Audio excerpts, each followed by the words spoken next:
はい、今日は花壇を折ります。まず三角に折り、それでここを折って、もう一個も同じように同じ線と合わせて折ったら、ち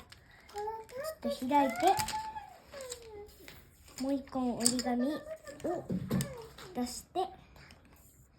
ハサミで切ります。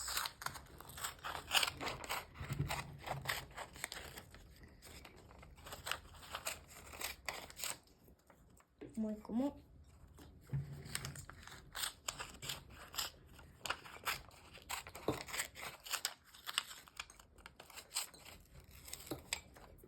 はい、これでやったら、ここをハサミやったら